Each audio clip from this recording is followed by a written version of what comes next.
Takes the ride, drawn well, gate 2.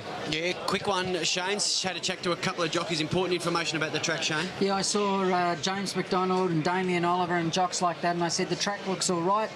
Every one of them said it's a little bit worse than you think. They're getting into it. It's definitely got the sting out of it. It's soft in their words. Right, noteworthy. Of course, they didn't run much time in the first. My Popette led on her own with the pattern in her favour at the Valley last week, but she was impressive. Look, the race rated well, Shane, relative to race 10 older mares later in the day, including Ascadelia and Co. The Badawaya Sacred Eye form's terrific. Top pick for me. Number 2 is Dawny Perfect for Clary Connors, who knows how to train an outstanding filly. Jimmy Cassidy takes the ride in his last week of racing. Stepped to the 2000 last time and ran over 2 highly rated Sydney fillies, an Esther, who had Speak Fondly form, and Ambience. Look, outside of her, note the race was dominated by those closer to the speed. I think Flemington will suit. She can win. The Pretty Grey is number 3, the Grey Flash, Robbie Lang and Chris Parnham. Race tied a few times, but she did keep closing in that Dawny Perfect race, and look, she wasn't far off Sacred Eye prior to that, so she's got some upside still, big odds. Good push through the markets for number 4, Ambience. James McDonald rides Godolphin John O'Shea. Well, she had the fastest winning last 400 of the day at Randwick, and then was sound in the ethereal, but looked every chance to the eye. I guess the trick is there, did she get around Caulfield all that well? The riders seem to think she didn't. James McDonald, he certainly knows what he's talking about. The 2 kilo swing on the winner helps, and as does getting to Flemington. Leon McDonald and Andrew Glias have Beluga Blue. Hugh Bowman takes the ride off the inside barrier. Good form over in Adelaide. Yeah, that's right. Nailed Colonel Cluster last time, went out to the mile, or 1800 it was. That horse then ran 7th in the Geelong Classic. The Morfettville Guineas form prior the 3 runs ago. All that form's terrific. Bengal Cat is number 6, John Sadler and Opie Possum.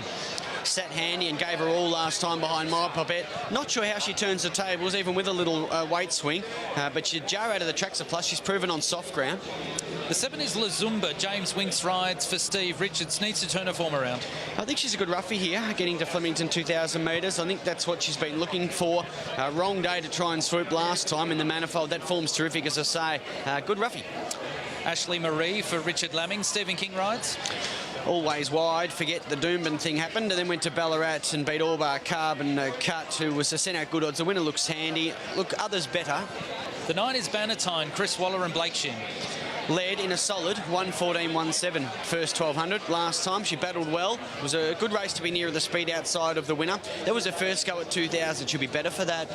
The 10 Mazika, who is on pedigree, certainly to look likely to relish this trip and was impressive last start. Gerald Ryan and Brenton Abdallah. It's just such a great sign when they step up to a trip like that and win like that. Okay, it was a maiden at Wyong, but it's just a fantastic sign. And she sat off them and streeted them. She has Montauk form on the CV. Of course, Montauk failed in the previous, likely with excuses. Number 11 is Ritzy for Anthony Cummings. Tommy Berry rides. She'll be keen to back her in something a bit easier. She was impressive to 2,000 metres Hawkesbury and was good last time. She's got Dawny Perfect form through her CV.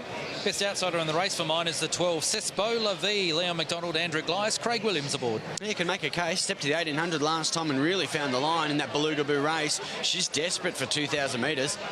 We move on to 13, which is Zarabil, Leon and Troy Corstons. Stephen Baster in the saddle. Come up $51, and only Dawny Perfect had quicker closing splits than her in the ethereal. Flemington will suit. She has a 1 kilo swing. I think she's massive overs. The lightly raced Dawn of Hope, number 14, David Hayes and Tom Dabenig. Damien Lane riding. Big spruik into the ethereal. She didn't fire. The win prior to that was that of a handy filly, albeit in maiden grade. Jury's out a bit now. And number 15, Princess Aria. Mark Connors trains. Damien Oliver aboard. Well, she's yet to win or place, but I guess she arguably should have won 2 runs ago, and that sort of form was frank to some extent. So you have to work hard, but you can make a case. All right, give us your top 4, Gator. I'm sticking My Popette.